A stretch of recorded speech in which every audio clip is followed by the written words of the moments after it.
Assalamualaikum students. Today we will discuss unit number 4 turning effect of forces topic torque और moment of force. Topic start करते हैं torque और moment of force. We open और close a door by pushing और pulling it. Simply अगर हम door की बात करें तो डोर को ओपन करने के लिए हम सिंपली उसे पुश करते हैं या पुल करते हैं. हेयर पुश और pull turn the door about its hinge और एक्सिस ऑफ रोटेशन. यानी हम डोर को ओपन करने के लिए जो पुश और पुल करते हैं, बेसिकली हम क्या करते हैं, इस डोर को ओपन करने के लिए इस डोर को रोटेट करते हैं about the axis of rotation. ये एक्सिस ऑफ रोटेशन है, यहाँ इसे हिंज कहते हैं. हम सिंपली क्या करते हैं, डोर को पुश करें या पुल करें, डोर इस लाइन के अराउंड मूव करता है. द डोर इज ओपनड और closed due to the turning effect of the force acting on it. यानी हम डोर को ओपन करने के लिए जो पुश और पुल करते हैं वो क्या है, सिंपली एक फोर्स है, और ये फोर्स बेसिकली एक टर्निंग इफेक्ट प्रोड्यूस कर रही है और उसकी वजह से डोर ओपन हो रहा है.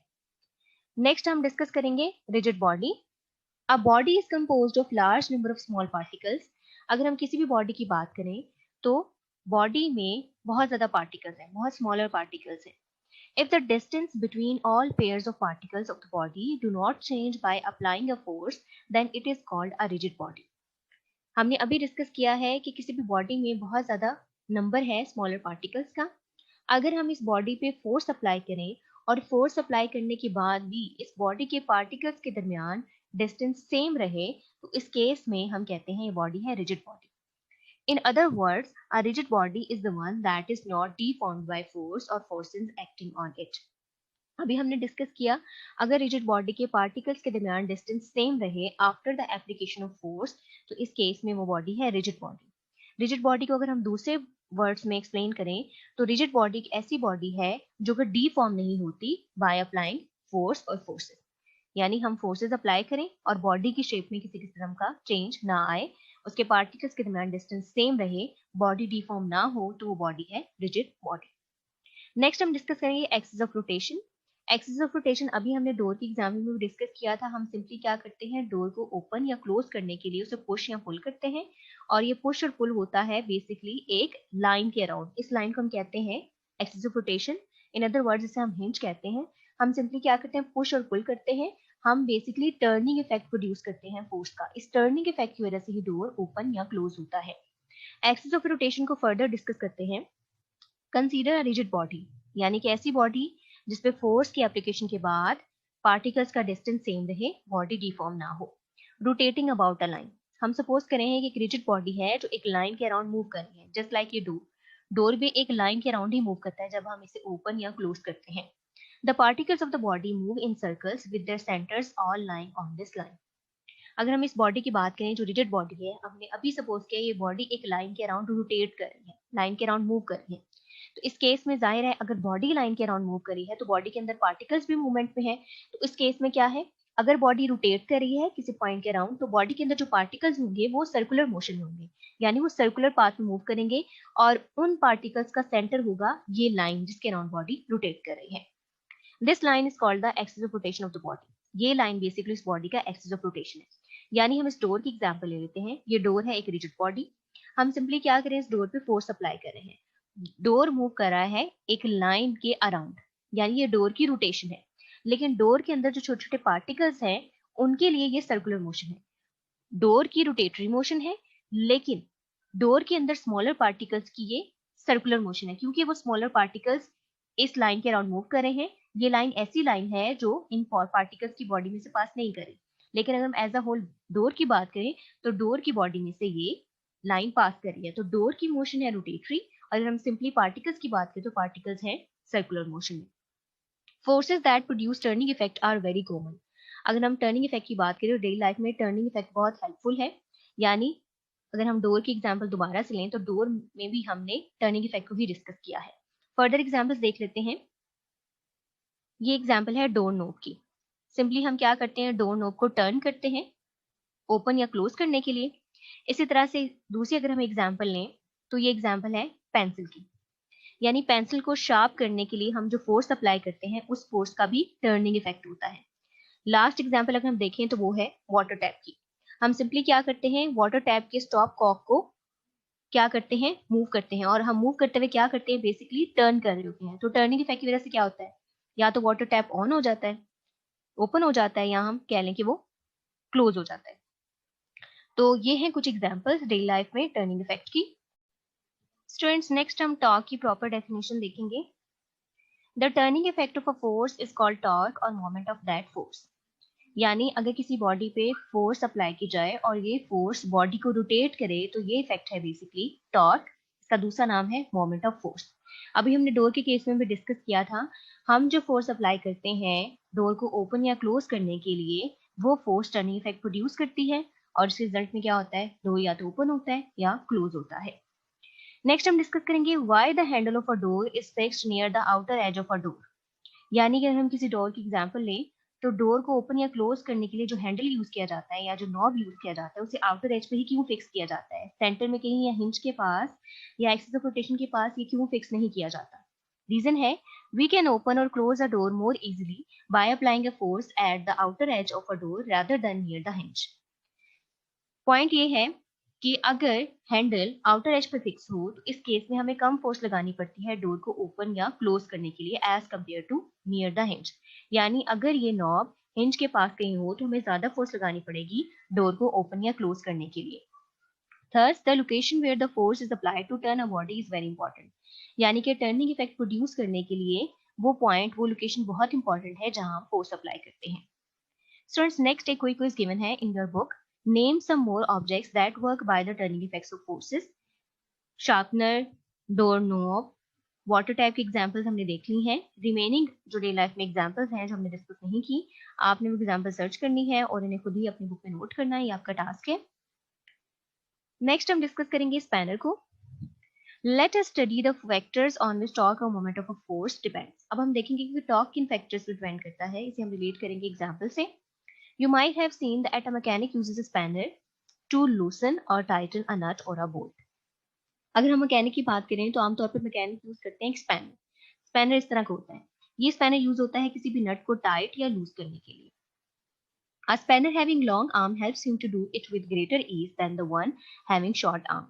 अगर किसी मैकेनिक ने एक नट को टाइट करना है या लूज करना है तो इस केस में मैकेनिक लॉन्ग आर्म वाले स्पैनर को चूज करेगा, क्योंकि लॉन्ग आर्म वाले स्पैनर के केस में मैकेनिक को कम फोर्स लगानी पड़ेगी नट को टाइट या लूज करने के लिए as compare to the spanner with shorter arm.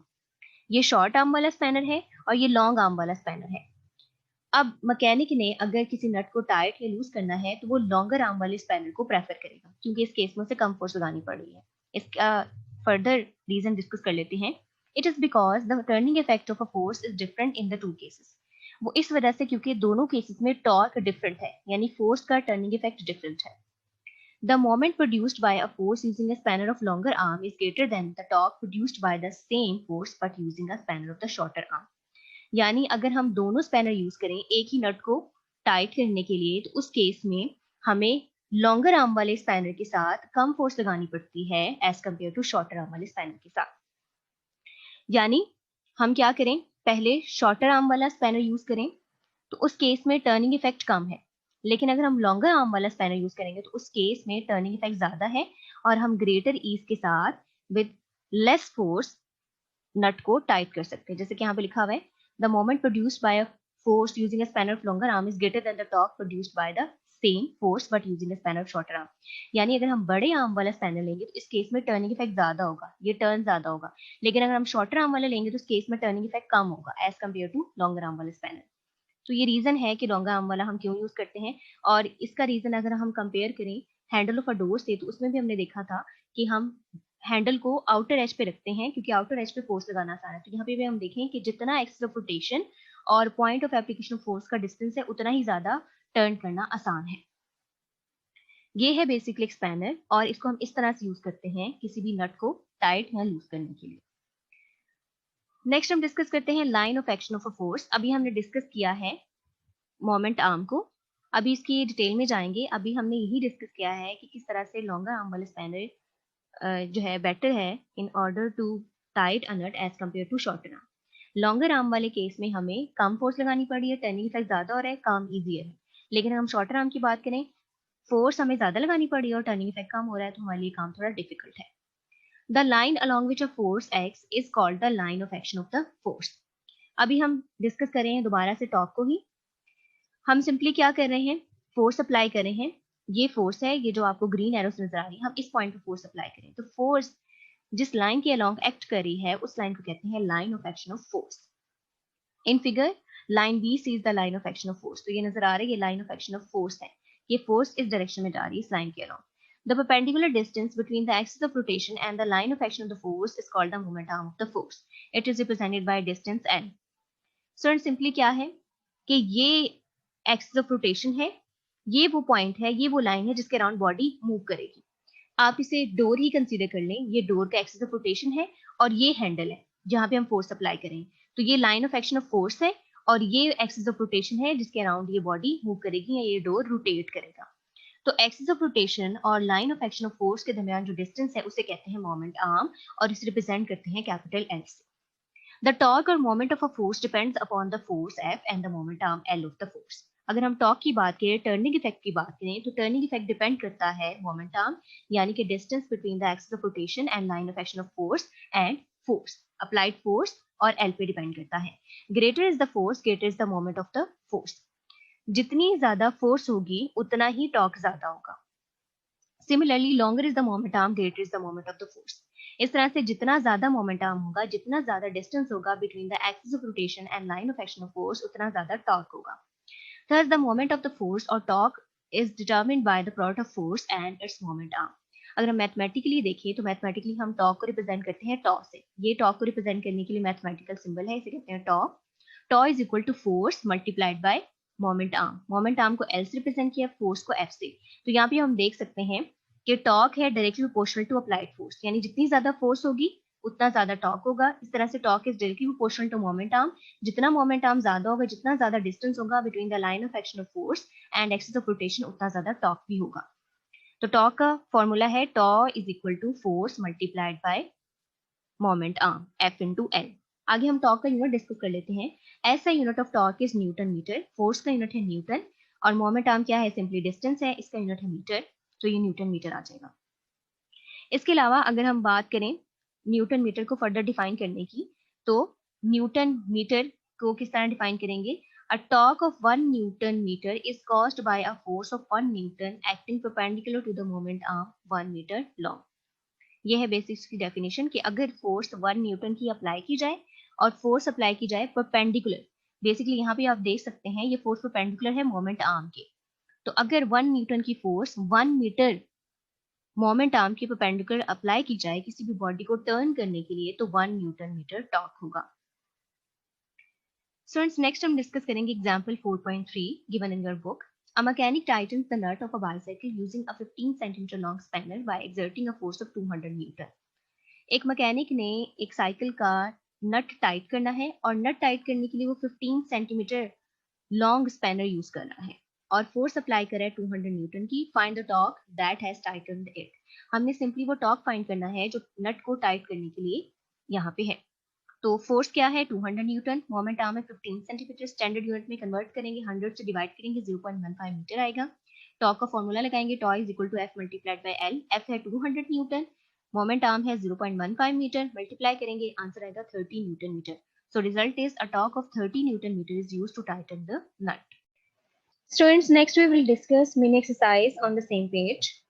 Mini exercise is a force of 150 Newton can loosen a nut when applied at the end of a spanner 10 centimeter long. एक नट को loose करना है और loose करने के लिए we are using 10 centimetre long spanner और इस स्पैनर की एंड पे 150 न्यूटन की फोर्स अप्लाई की गई है इस नट को लूज करने के लिए। तो सबसे पहले हम टॉर्क कैलकुलेट कर लेते हैं that is applied in this case. So force is 150 newton, length of spanner moment arm is 10 centimetre, metre में कन्वर्ट करने के लिए 100 से डिवाइड करेंगे 0.1 मीटर आएगा। टॉर्क का फॉर्मूला है tau is equal to F into L. F और एल की वैल्यूज पुट करेंगे 150 इंटू 0.1 15 न्यूटन मीटर, यानी कि इस नट को लूज करने के लिए we require torque of 15 newton metre. Next हम देखते हैं part number 1, what should be the length of the spanner to loosen the same nut with a 60 newton force. अभी हमने टॉर्क कैलकुलेट किया है इस नट को लूज करने के लिए। अब वही नट है, इसी नट को लूज करना है, लेकिन इस दफा हम क्या करें हैं, पॉइंट नंबर 1 में फोर्स अप्लाई करें 60 न्यूटन की। टॉर्क तो सेम है, टॉर्क चेंज नहीं होगा नट के लिए, लेकिन उन्होंने कहा है कि अगर 60 न्यूटन की फोर्स अप्लाई की जाए इसी नट पे तो हमें कितनी लेंथ का स्पैनर चाहिए। तो इसे सॉल्व करेंगे। In this case we have force is equal to 60 newton, torque same है क्योंकि वो नट के लिए सेम रहेगा, 15 न्यूटन मीटर आएगा। टॉर्क का फॉर्मूला यूज करेंगे, tau is equal to F into L. F की वैल्यू है 60, टॉर्क में पता है 15 है, हमने सिंपली क्या कैलकुलेट करना है, एल यानी कि length of spanner. 15 divided by 60 हो जाएगा, 60 साइड पे जाके डिवाइड होगा, आंसर आएगा 0.25 मीटर। सेंटीमीटर में कन्वर्ट करने के लिए 100 से मल्टीप्लाई करेंगे, L is equal to 25 centimetre. So हमें सेम नट को लूज करने के लिए 25 सेंटीमीटर लेंथ का स्पैनर चाहिए अगर हम 60 न्यूटन फोर्स अप्लाई करें।